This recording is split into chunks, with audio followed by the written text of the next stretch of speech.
Hi, I'm Dr. Sreelatha, working as a fertility specialist in Dubai.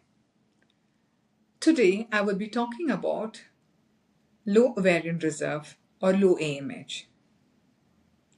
Interestingly, we have one query a day from patients who have pressed the panic button because they have been told that they have low AMH and they need to go ahead and do an IVF program.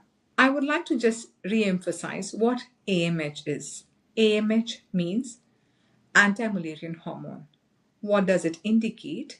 It indicates the quantity of eggs that are there in your ovary for the age that you are in. When you say that you have low AMH, it means the number of eggs that are there in the ovary at that point, or the potential to produce eggs that are there in your ovary at that point, are relatively lower than expected. Do all low AMH patients require IVF? Absolutely no.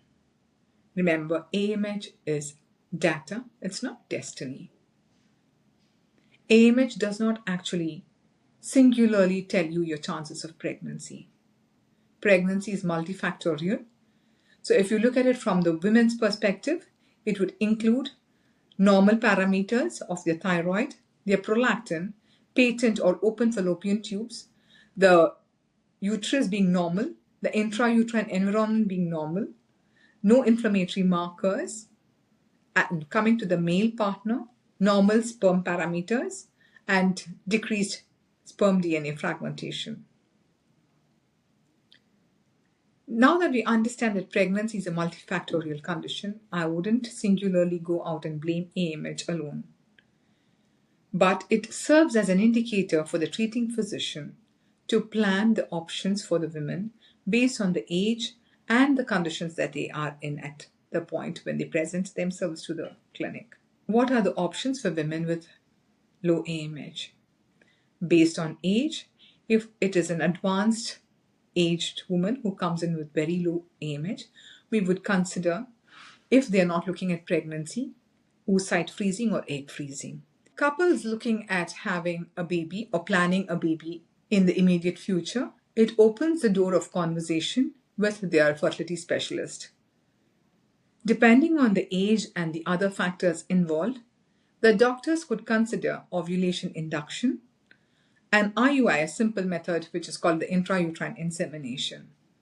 And if all else fails, then we move on to IVF or ICSI. Once again, I'd like to reiterate that if there is low AMH, it does not always mean IVF. It does not mean zero chances at pregnancy. It just means it is an alert to help you plan your fertility journey. A common question asked is, why does this happen? Especially among the youngsters. Again, it's multifactorial. If it is among the youngsters, we say it is because of epigenetic influences. It could be because of previous ovarian surgeries. It could be because of endometriosis.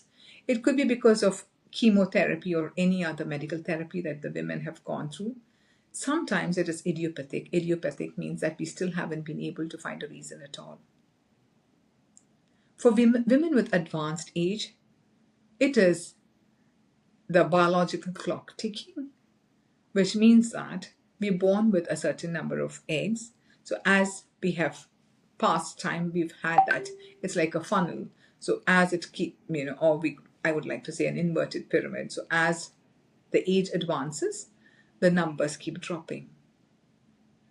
So once again, I'd like to reiterate this to all the women who've been told that the simple blood test of AMH means zero chances at pregnancy or always an IVF. Please seek advice of a good fertility specialist, get their opinion, discuss the options, both natural and assisted, and then move forward. Thank you.